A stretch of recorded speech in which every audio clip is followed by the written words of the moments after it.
বিসমিল্লাহির রহমানির রহিম। Cantonment public school and college Shahidpur কর্তৃক আয়োজিত অনলাইন ক্লাসে সবাইকে স্বাগতম। প্রিয় শিক্ষার্থীরা, আজকে আমরা আলোচনা করব অষ্টম শ্রেণীর একাদশ অধ্যায় নিয়ে। একাদশ অধ্যায় হচ্ছে তথ্য ও উপাত্ত। প্রথমত আসো আমরা আগে জানি তথ্য কী। কোনো ঘটনা সম্পর্কিত বিশেষ বর্ণনাকে বলা হয় তথ্য। কোনো একটা ঘটনার সম্পর্কিত বিশেষ যদি একটা বর্ণনা দেওয়া হয় তাহলে বলা হয় তথ্য। মনে করো cantonment public school and college শহীদপুরের অষ্টম শ্রেণীর শিক্ষার্থীদের আমরা একটা বয়স নির্ধারণ করব, কার বয়স কত। এই যে ঘটনা সম্পর্কিত একটা দেওয়া হলো, সম্পর্কিত বিশেষ যে একটা বর্ণনা দিলাম, এই বর্ণনাকে বলা হয় তথ্য। এরপরে আসো উপাত্ত। উপাত্ত কি? কোনো তথ্য নির্দেশক যে সংখ্যাসমূহকে বলা হয় উপাত্ত। মানে হচ্ছে আমি যে তথ্যটা দেওয়া হলো, এই তথ্য থেকে যদি আমরা কোনো সংখ্যাসূচক যে ডাটাগুলো যে কালেকশন করলাম তাকে বলা হয় উপাত্ত। এই তথ্য এবং উপাত্ত নিয়ে হচ্ছে আমাদের একাদশ অধ্যায়, এটাকে বলা হয় তথ্য উপাত্ত অর্থাৎ পরিসংখ্যান। তো প্রথমত আসো আমরা এই তথ্য উপাত্ত সম্পর্কে কিছু উপাত্ত সম্পর্কিত কিছু জিনিস দেখি। উপাত্ত দুই ধরনের হয় সাধারণত, একটা হচ্ছে বিন্যস্ত উপাত্ত আর একটা হচ্ছে অবিন্যস্ত উপাত্ত। আমরা ছোট ক্লাসে এগুলো পড়ে আসছি যে বিন্যস্ত উপাত্ত কি, অবিন্যস্ত উপাত্তটা কি। বিন্যস্ত উপাত্তটা হচ্ছে কোনো উপাত্তসমূহকে যদি মানের অধক্রম অর্থাৎ বা ঊর্ধ্বক্রমে সাজানো থাকে তাকে বলা হয় অধক্রম, বা ঊর্ধ্বক্রমে সাজানো থাকে তাকে বলা হয় বিন্যস্ত উপাত্ত। যেমন কোনো উপাত্ত যদি দেওয়া থাকে, মনে করো 2, 3, 7, 8, 10, এগুলো মানের অর্ধক্রমে সাজানো আছে, ছোট থেকে বড় আকারে সাজানো আছে, তো এটাকে আমরা বিন্যস্ত উপাত্ত বলতে পারি। অথবা এটা এভাবে সাজানো থাকতে পারে 10, 5, 2, 1, যেটা বড় থেকে ছোট করে সিরিয়ালি সাজানো আছে, তো এটাকে বলা হয় আমাদের বিন্যস্ত উপাত্ত। আর অবিন্যস্ত উপাত্তটা কি? যদি উপাত্তসমূহ কোনো মানের অধক্রম বা ঊর্ধ্বক্রমে সাজানো না থাকে। যেমন আমরা যদি বলতে পারি যে 2, 5, 3, 1, 10 এলোমেলোভাবে সাজানো থাকে, তাহলে এগুলো বলতে পারবো আমরা হচ্ছে অবিন্যস্ত উপাত্ত। তো এখন আমরা আসি যে এই বিন্যস্ত বা অবিন্যস্ত যে উপাত্তসমূহ আছে, এই উপাত্তসমূহ থেকে আমরা গণসংখ্যা নিবেশন একটা সারণী তৈরি করব। তো গণসংখ্যা নিবেশন সারণী তৈরি করার জন্য আমাদের প্রথমত যে বিষয়গুলো আমাদের জানতে হবে তা হলো, প্রথমত আমাদের জানতে হবে পরিসর, এরপরে আমাদের শ্রেণী সংখ্যা নির্ণয় করা শিখতে হবে, এরপরে আমাদের শিখতে হবে ওই শ্রেণী ব্যক্তিটা দেখতে হবে, শ্রেণী ব্যক্তি কীভাবে নির্ণয় করতে হয়, এরপরে আমাদের টেলিচিনের সাহায্যে ওই গণসংখ্যাগুলোকে আমরা প্রকাশ করব কীভাবে। এই উপাত্তগুলো দেওয়া থাকবে, এই উপাত্তগুলো থেকে আমরা কিভাবে গাণিতিক গড় নির্ণয় করব। তো গাণিতিক গড় আমরা দুই পদ্ধতিতে নির্ণয় করি। একটা হচ্ছে উপাত্তগুলো যদি অবিন্যস্ত থাকে, মানে কোনো গণসংখ্যা নিবেশন না, অবিন্যস্ত অবস্থায় থাকে, অবিন্যস্ত উপাত্তের ক্ষেত্রে অবিন্যস্ত উপাত্তের ক্ষেত্রে গাণিতিক গড়টা হবে অবিন্যস্ত উপাত্তের ক্ষেত্রে গাণিতিক গড় হবে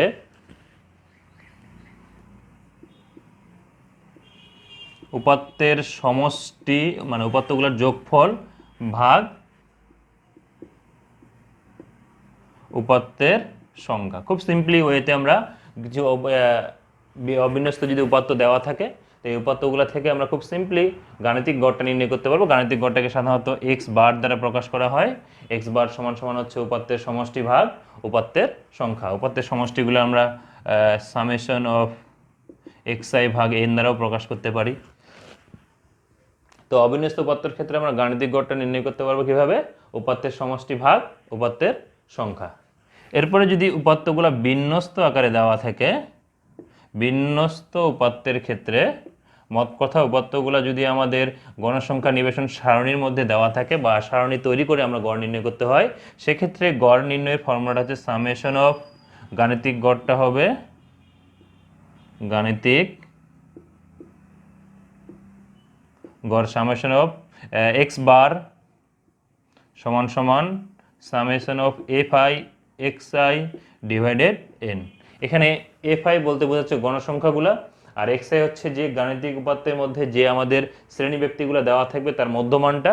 এই দুটো গুণ করে গুণটাকে আমরা যোগ করব, এই চিহ্নটা হচ্ছে সামেশন চিহ্ন। সামেশন মানে হচ্ছে যোগফল। তো এটা গুণ করে আমরা উপাত্তের যে সংখ্যাগুলো দেওয়া থাকে, উপাত্তের যে সমষ্টিগুলো দেওয়া থাকে, মনে করো গণসংখ্যা যদি 20টা দেওয়া থাকে বা 30টা দেওয়া থাকে, গণসংখ্যা দিয়ে আমরা ভাগ করব। খুব সহজে আমরা বিন্যস্ত উপাত্তের ক্ষেত্রে গাণিতিক গড়টা নির্ণয় করতে পারবো। তো আমরা প্রথমত এই দুই পদ্ধতিতে আমরা এখানে গাণিতিক গড়টা নির্ণয় করব। প্রথমত কি বললাম যে অবিন্যস্ত উপাত্ত বা সরাসরি গাণিতিক গড় যেভাবে নির্ণয় করতে হয়, যে উপাত্তগুলো যতগুলো দেওয়া থাকবে সেগুলো সমষ্টি নির্ণয় করব এবং উপাত্তের সংখ্যা দিয়ে ভাগ করলে খুব সহজে আমরা গাণিতিক গড়টা নির্ণয় করতে পারবো। এরপরে বিন্যস্ত উপাত্তের ক্ষেত্রে কি করব, প্রথমত গাণিতিক গড় যে একটা সারণী দেওয়া থাকবে, গাণিতিক গণসংখ্যা নিবেশন সারণী, ওই সারণী থেকে আমরা এইটার মান বের করব, summation of F I x I মান বের করব, তারপরে গণসংখ্যার যোগ সমষ্টি দিয়ে ভাগ করলে আমরা খুব সহজে গাণিতিক গড়টা নির্ণয় করতে পারবো। তো আসো আমরা তাহলে প্রথমত এই দুই পদ্ধতিতে গাণিতিক গড় নির্ণয় করা শিখি। তো প্রিয় শিক্ষার্থীরা, এখন আমরা দেখব হচ্ছে 11-19 শ্রেণীর 9 নম্বর প্রশ্নটা। 9 নম্বর প্রশ্ন যেটা বলা হচ্ছে তা হলো 25 জন শিক্ষার্থীর বার্ষিক পরীক্ষার প্রাপ্ত নম্বর নিচে দেওয়া আছে। এই নম্বর থেকে ক নম্বর প্রশ্নটা বলছে যে প্রাপ্ত নম্বরের সরাসরি গড় নির্ণয় করো। অর্থাৎ এগুলো অবিন্যস্ত উপাত্ত এলোমেলোভাবে সাজানো দেওয়া আছে, এই উপাত্তগুলো থেকে আমরা সরাসরি গড় নির্ণয় করব। তো আমরা সরাসরি গড় নির্ণয়ের যে সূত্রটা জানি তা হলো যে প্রাপ্ত যে নম্বরগুলো দেওয়া থাকবে, যে উপাত্তগুলো দেওয়া থাকবে, তা সেই উপাত্তগুলো আমরা প্রথমত সমষ্টি করব, মোট কথা উপাত্তগুলো আমরা যোগ করব। তো আমার এখানে 25টি উপাত্ত দেওয়া আছে, প্রথমত আমরা কি করলাম, এই 25টা উপাত্তর যোগ করলাম, 72, 85, 78 এইভাবে করতে করতে আমরা 71 পর্যন্ত যোগ করলাম। যে 25টি যে উপাত্ত দেওয়া আছে 72 থেকে 71 পর্যন্ত, যে উপাত্তগুলো আমরা কি করলাম, যোগ করলাম। তো আমরা এখানে যোগফলটা যেটা ক্যালকুলেটরের সাহায্যে যোগ করে যোগফলটা বের হলো হচ্ছে 1875। এরপরে আমাদের এখানে শিক্ষার্থীর সংখ্যা দেওয়া আছে হচ্ছে 25 জন। তো বলা আছে প্রশ্নে 25 জন শিক্ষার্থী। তো 25 জন শিক্ষার্থীর মধ্যে আমরা এখন প্রাপ্ত নম্বরের গড়টা হবে কি, যে নম্বরের সমষ্টি ভাগ শিক্ষার্থীর সংখ্যা। নম্বরের সমষ্টি পেলাম হচ্ছে 1875, আর শিক্ষার্থীর সংখ্যা হচ্ছে 25 জন, ভাগফলটা বের হয়ে আসছে আমাদের 75। তাহলে আমরা সরাসরি গড় নির্ণয়টা হবে 75। তো গড়টা নির্ণয় করার পদ্ধতি আবারও বলি, তার পদ্ধতিটা কি, খুব সিম্পলি আমরা ছোট ক্লাস থেকে শিখে আসছি যে গড় নির্ণয়ের সূত্রটা কি, তা হলো যে সংখ্যাগুলো দেওয়া থাকবে সংখ্যাগুলোর সমষ্টি ভাগ সংখ্যাসমূহের সংখ্যা, মানে সংখ্যাগুলোর সংখ্যা, কয়টা সংখ্যা আছে এখানে। তো আমাদের এখানে প্রাপ্ত যে নম্বরগুলো দেওয়া আছে, নম্বরগুলো আমরা সমষ্টি বের করলাম, এরপরে শিক্ষার্থীর সংখ্যা কয়জন আছে, 25 জন শিক্ষার্থীর সংখ্যাকে ভাগ করলাম, ভাগ করে খুব সহজে আমরা গড়টা নির্ণয় করতে পারলাম। তো এরপরে আমাদের এই প্রশ্নের খ নাম্বার যে প্রশ্নটা দেওয়া আছে তা হলো যে গণসংখ্যা নিবেশন সারণী তৈরি করতে হবে শ্রেণীব্যাপ্তি 5 নিয়ে। তো খ নাম্বার যে প্রশ্নটা দেওয়া আছে তা হলো যে এখানে খ নাম্বার প্রশ্নটা দেওয়া আছে যে শ্রেণী ব্যাপ্তি 5 নিয়ে গণসংখ্যা নিবেশন সারণী তৈরি করো এবং সারণী থেকে গড় নির্ণয় করো। তো প্রথমত আমরা গণসংখ্যা নিবেশন সারণীটা তৈরি করব। তো সারণী তৈরি করার জন্য প্রথমত যে জিনিসটা লাগবে তা হলো আমাদের এখানে পরিসরটা বের করতে হবে। তো পরিসর বের করার জন্য আমাদের দুইটা জিনিস বের করতে হবে, একটা হচ্ছে সর্বোচ্চ সংখ্যা আর একটা হচ্ছে সর্বনিম্ন সংখ্যা। তো আমাদের এখানে প্রাপ্ত যে নম্বরগুলো দেওয়া আছে তার মধ্যে সর্বোচ্চ সংখ্যাটা হচ্ছে 88 আর সর্বনিম্ন সংখ্যাটা হচ্ছে আমাদের 63। তাহলে আমরা এখানে বলতে পারবো যে সর্বোচ্চ সংখ্যা সমান সমান হচ্ছে 88 আর সর্বনিম্ন সংখ্যা হচ্ছে 63। তো আমরা আগেই দেখে আসছি যে পরিসর নির্ণয়ের সূত্রটা হচ্ছে, প্রথমত আমরা বের করব হচ্ছে পরিসর। তো পরিসর সূত্রটা হচ্ছে সর্বোচ্চ সংখ্যা বিয়োগ সর্বনিম্ন সংখ্যা যোগ 1। তো এইটা বিয়োগফলটার সাথে 1 যোগ করব। তো এখানে আমাদের সর্বোচ্চ সংখ্যা হচ্ছে 88, সর্বনিম্ন সংখ্যা 63, তার সাথে যোগ হবে 1। তো এটা যোগফলে যে সংখ্যাটা পাওয়া যাবে তা হলো 26। এরপরে গণসংখ্যা নিবেশন সারণী তৈরি করার জন্য আমাদের দরকার হবে শ্রেণী সংখ্যা।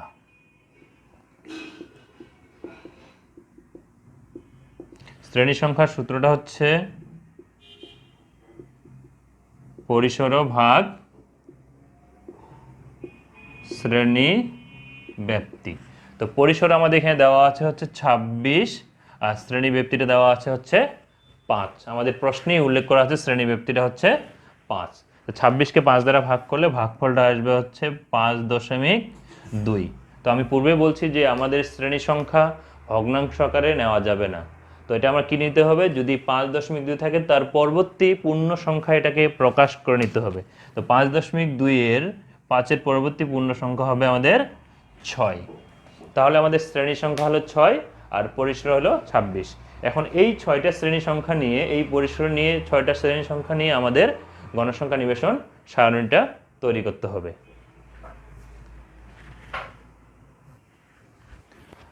তো প্রিয় শিক্ষার্থীরা, আমরা এবার এই যে গণসংখ্যা যে উপাত্তগুলো দেওয়া আছে এখান থেকে আমরা গণসংখ্যা নিবেশন সারণী তৈরি করব। তো সারণী তৈরি করার আগে পূর্বে আমরা শ্রেণী সংখ্যা নির্ণয় করছি। এখানে শ্রেণী সংখ্যা হবে টোটাল 6টা, 1 2 3 4 5 6টা। এই 6টা শ্রেণী সংখ্যা নিব। তো শ্রেণী সংখ্যাটা প্রথমত আমাদের শ্রেণী ব্যক্তিগুলো নিতে হবে। শ্রেণী ব্যক্তি নেওয়ার জন্য প্রথমত আমরা যে জিনিসটা খেয়াল করব তা হলো এখান থেকে প্রথমত আমরা সর্বনিম্ন যে সংখ্যাটা আছে তা নিব। সর্বনিম্ন সংখ্যা হচ্ছে 63। এস থেকে 5 ব্যবধান নিয়ে 63, 64, 65, 66, 67 নিয়ে 5 ঘর নিয়ে আমরা 67 পর্যন্ত নিব। তার মানে হচ্ছে 67 থেকে 63 পর্যন্ত ব্যবধান হচ্ছে 5। ঠিক এরপরে নিব হচ্ছে 68 থেকে 72। এরপরে নিয়ে 5 ব্যবধান নিয়ে হচ্ছে 73 থেকে 77। এরপর নিব হচ্ছে 78 থেকে 82। এরপর নিব হচ্ছে 83 থেকে 87। এরপর নিব হচ্ছে 88 থেকে 92। প্রত্যেকটা ব্যবধান আমরা 5 নিয়ে নিব, কারণ আমাদের প্রশ্নেই উল্লেখ করা ছিল 5 শ্রেণী ব্যক্তি নিয়ে। তো শ্রেণী ব্যক্তি 5 নিয়ে আমরা প্রথমত এটা শ্রেণী ব্যক্তিগুলো নিলাম, 6টা ঘর তৈরি করলাম, শ্রেণী সংখ্যা 6টা নিলাম। এরপরে আমাদের যে জিনিসটা খেয়াল করতে হবে তা হচ্ছে গণসংখ্যাগুলো তৈরি করতে হবে। তো প্রথমত আমরা দেখব যে সংখ্যাগুলো এখানে দেখব 72। 72 সংখ্যাটা কোন ঘরে আছে? 72 আছে এই ঘরে, তো আমরা এই ঘরে একটা কেটে দিব এরকম করে। এরপরে দেখব হচ্ছে 85। 85 সংখ্যাটা আছে হচ্ছে আমার এই ঘরে, এই ঘরে এরকম করে কেটে দিব। এরপরে দেখব হচ্ছে 78, একটা করে সংখ্যা নিব। এরপরে 78 সংখ্যাটা কোথায় আছে? এই ঘরে, এই ঘরে এরকম করে কেটে দিব। তো ঠিক সিমিলারলি আমরা 72 থেকে শুরু করে এই পর্যন্ত ঠিক 71 পর্যন্ত যেটা যার ঘরে যার অবস্থান ঠিক সেভাবে আমরা টেলি চিহ্নের মাধ্যমে কেটে দিব। তাহলে আমরা টেলি চিহ্নের মধ্যে কাটলে 63 থেকে 67 পর্যন্ত আমরা পাইছি 4টা সংখ্যা এখানে। ঠিক 68 থেকে 72-এর মধ্যে সংখ্যা পাইছি এখানে আমরা 5টা। 73 থেকে 77 পর্যন্ত সংখ্যা পাইছি হচ্ছে 60টা। এরপরে 78 থেকে 82 পর্যন্ত পাইছি 4টা। 83 থেকে 87 পর্যন্ত সংখ্যা পাইছি 4টা। আর 88 থেকে 92 পর্যন্ত সংখ্যা পাইছি হচ্ছে 8টা। টোটাল আমাদের সংখ্যা হবে 25টা, কারণ আমাদের প্রশ্নেই উল্লেখ করা ছিল 25 জন শিক্ষার্থীর মধ্যে আমরা গণসংখ্যা নিবেশন সারণী তৈরি করব। এখন এই গণসংখ্যা নিবেশন সারণী তৈরি করার পরে ঠিক গণসংখ্যা নিবেশন সারণী তৈরি করার পূর্বে এই সারণী থেকে আমাদের গড় নির্ণয় করতে হবে। গড় নির্ণয় করার জন্য আমাদের দুইটা এক্সট্রা ঘর লাগবে। একটা হচ্ছে আমাদের প্রথমত এটার মধ্যমান নির্ণয় করতে হবে। মধ্যমানটাকে xi দ্বারা প্রকাশ করা হয়। মধ্যমান বিষয়টা কি, যে প্রথমত যে শ্রেণীব্যক্তিগুলো দেওয়া থাকবে বা যে শ্রেণীব্যক্তিগুলো আমরা ধরে নিব, তো এই শ্রেণীব্যক্তিগুলো থেকে মধ্যমানটা নির্ণয় করতে হবে। তো এখানে শ্রেণীব্যক্তি দেওয়া আছে 63 থেকে 67 পর্যন্ত। মধ্যমান নির্ণয় করার বিষয়টা হচ্ছে এই যে শ্রেণীব্যক্তি দুটো দেওয়া থাকবে, এই দুটো শ্রেণীব্যক্তি আমরা এটাকে বলা হয় নিম্ন সীমা, এটাকে বলা হয় উচ্চ সীমা। 63কে বলা হয় নিম্ন সীমা, এটাকে বলা হয় উচ্চ সীমা। তো এই নিম্ন সীমা থেকে উচ্চ সীমাটা আমরা যে যোগ করব, যোগ করার পরে 2 দ্বারা ভাগ করলে আমরা প্রথমটার মধ্যমান পাবো। তো আমরা 63কে 67টা যোগ করে 2 দ্বারা ভাগ করলে প্রথমে মধ্যমান পাবো হচ্ছে আমরা 65। ঠিক সিমিলারলি আমরা 68 যোগ 72 ভাগ 2, এরপরে পাবো হচ্ছে আমরা 70। এখানে 5 করে ইনক্রিজ হবে নাম্বারগুলো, 65, 70, এরপরে হবে হচ্ছে আমাদের 75, এরপরে 80, তারপরে 85, তারপরে ফাইনালি পাবো হচ্ছে 90।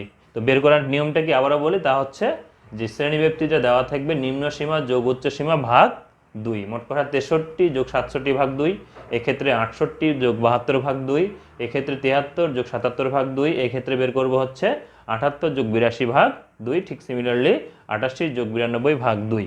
তো আমরা একটা বের করলে বাকিগুলা শ্রেণীব্যক্তি যদি 5 করে বৃদ্ধি করে নিলেই খুব সহজে এগুলা লেখা যাবে। এরপরে আমাদের বের করতে হবে fi xi। এফআইটা কি? এফআইটা এই যে গণসংখ্যাগুলো দেওয়া আছে এটাকে প্রকাশ করা হয় fi দ্বারা। তো আমরা কি করব, fi গুণন xi। মোট কথা হচ্ছে এখানে এই যে fi এর সাথে xiটা আমরা গুণ করব। তো আমরা 4-এর সাথে যদি আমরা 65 গুণ করি, গুণফলটা হবে হচ্ছে 260। এরপরে আমরা 5-এর সাথে 70 গুণ করলে গুণফলটা হবে 350। আর 7-এর সাথে যদি 75 গুণ করি তাহলে গুণফলটা হবে 525। ঠিক অনুরূপভাবে 4-এর সাথে যদি আমরা 80 গুণ করি তাহলে গুণফলটা হবে 8-32 320। ঠিক 85-র সাথে আমরা যদি 4 গুণ করি তাহলে গুণফলটা হবে হচ্ছে আমাদের 340। এরপর 90-এর সাথে 1 গুণ করলে হবে 90। তাহলে আমরা এফআই এবং এক্সআই এর মানটা বের করলাম কিভাবে? গণসংখ্যার সাথে মধ্যমানটা গুণ করলাম। ঠিক এই গণসংখ্যার সাথে এই মধ্যমান গুণ করলাম, এই গণসংখ্যার সাথে এই মধ্যমানটা গুণ করলাম, এই গণসংখ্যার সাথে এই মধ্যমান গুণ করলাম, এই গণসংখ্যার সাথে এই মধ্যমানটা গুণ করলাম। গুণ করার ফলে এই যে গুণফলগুলো হলো, এই গুণফলগুলোর আমরা যোগফলটা নির্ণয় করব। যোগফলটাকে প্রকাশ করা হয়, এই চিহ্নটার নাম হচ্ছে সামেশন অফ এফআই এক্সআই। যদি আমরা এগুলো সবগুলো যোগ করি ক্যালকুলেটরের সাহায্যে তাহলে যোগফলটা আসবে হচ্ছে 1885। তো আমরা সামেশন অফ এফআই এক্সআই বের করলাম। এরপরে আমাদের যেটা বের করতে হবে সেটা হচ্ছে গাণিতিক গড়। আমরা এখানে লিখব অতএব আমরা জানি গাণিতিক গড়, এটাকে এক্স বার দ্বারা প্রকাশ করা হয়। সূত্রটা হচ্ছে এক্স বার সমান সমান সামেশন অফ এফআই এক্সআই ভাগ এন। এন বলতে বোঝাচ্ছে হচ্ছে এই যে গণসংখ্যাগুলো আছে, গণসংখ্যাগুলোর যোগফলটাকে বলা হয় এন দ্বারা প্রকাশ করা হয়। তো আমরা এখানে সামেশন অফ এফআই এক্স এর মানটা হচ্ছে 1885 আর এন এর মান হচ্ছে 25। যদি আমরা 1885-কে 25 দ্বারা ভাগ করি তাহলে ভাগফলটা পাবো হচ্ছে 75.4। তাহলে আমরা একটা গণসংখ্যা নিবেশন সারণী থাকলে এই সারণী থেকে খুব সহজেই গাণিতিক গড়টা নির্ণয় করতে পারবো। তো প্রথমত আমরা আবার একটু শুরু থেকে বলি। প্রথমত আমাদের গণসংখ্যা নিবেশন সারণীটা তৈরি করে নিতে হলো। যদি গণসংখ্যা নিবেশন সারণী তৈরি করে দেওয়াই থাকে প্রশ্নে, তাহলে ডিরেক্টলি আমরা মধ্যমান আর এফআই এক্সআই বের করে খুব সহজে গাণিতিক গড়টা নির্ণয় করতে হবে। আর যদি গণসংখ্যা নিবেশন সারণী না দেওয়া থাকে, এরকম উপাত্ত দেওয়া থাকে, উপাত্ত দেওয়া থাকার পরে বলে যে গণসংখ্যা নিবেশন সারণী তৈরি করো এবং সারণী থেকে গাণিতিক গড় নির্ণয় করো বা গড় নির্ণয় করো, তাহলে আমরা প্রথমত গণসংখ্যা নিবেশন সারণীটা তৈরি করব। তৈরি করার জন্য প্রথমত আমরা যে বিষয়গুলো বের করলাম তা হচ্ছে পরিসর, এরপরে আমরা শ্রেণী সংখ্যাটা বের করলাম, তারপরে আমরা একটা চার্ট তৈরি করলাম, একটা তালিকা তৈরি করলাম গণসংখ্যা নিবেশন সারণীর জন্য। তালিকাতে আমরা প্রথমত এখানে করে একটা শ্রেণীব্যক্তি ঘর দিব, একটা টেলি চিহ্ন দিব, একটা গণসংখ্যা দিব। তারপরে শ্রেণীব্যক্তি আমাদের 6টা শ্রেণী সংখ্যা হবে, কারণ আমরা শ্রেণী সংখ্যা 6 পাইছিলাম। 6টা দেওয়ার ফলে প্রথমত আমরা দেখলাম কি যে সর্বনিম্ন সংখ্যা থেকে 5 ব্যবধান নিয়ে আমরা এরকম করে একটা শ্রেণীব্যক্তি তৈরি করব। ঠিক শ্রেণীব্যক্তি তৈরি করার পরে আমরা টেলি চিহ্নের মাধ্যমে গণসংখ্যাগুলোকে প্রকাশ করলাম, তারপর গণসংখ্যাগুলো লিখলাম। এরপরে এই সারণী থেকে গড় নির্ণয় করার জন্য যে কাজটা করলাম তা হলো প্রথমত আমরা মধ্যমানগুলো বের করলাম। মধ্যমান বের করার নিয়মটা আবারও বলি কি, তাহলে এই যে আমাদের যে শ্রেণীব্যক্তিটা দেওয়া থাকবে এটাকে নিম্ন সীমা বলা হয়, এটাকে উচ্চ সীমা বলা হয়। এই 63 এবং 67 এই শ্রেণীব্যক্তি দুইটা যোগ করে 2 দ্বারা ভাগ করলে মধ্যমানটা পাওয়া যাবে। ঠিক সিমিলার ওয়েতে এটাও পাওয়া যাবে, এটাও পাওয়া যাবে, ঠিক প্রত্যেকটা মধ্যমানগুলো পাওয়া যাবে। এরপরে মধ্যমানটাকে আমরা এই যে গণসংখ্যা আছে এই গণসংখ্যা এবং মধ্যমান যোগ গুণ করলাম, গুণ করার পরে এই গুণফলটা পাইলাম। ঠিক প্রত্যেকটা গুণফলগুলো একসাথে বের করার পরে ওই গুণফলগুলোকে আমরা যোগ করলাম, মানে সমষ্টিটা বের করলাম। এরপর গাণিতিক গড়ের সূত্রটা আমরা জানি সামেশন অফ এফআই এক্সআই, এই চিহ্নটার নাম হচ্ছে সামেশন, এটাকে যোগফল আকারে প্রকাশ করা হয়। তো summation of FI XI divided N, N হচ্ছে গণসংখ্যাগুলার যে গণসংখ্যাগুলো এগুলো সমষ্টিটাকে বলা হয় এন। তো এফআই এক্সআই মান হচ্ছে 1885, এগুলো যোগ করলে বের হবে 1885, এটাকে 25 দ্বারা ভাগ করলে বের হবে হচ্ছে 75.4। তাহলে খুব সহজেই আমরা একটা গণসংখ্যা নিবেশন সারণী থেকে গাণিতিক গড় নির্ণয় করতে পারবো। আশা করি তোমরা সকলে গাণিতিক গড়টা নির্ণয় করা বুঝতে পারছো। তো এতক্ষণ সঙ্গে থাকার জন্য সবাইকে অসংখ্য ধন্যবাদ।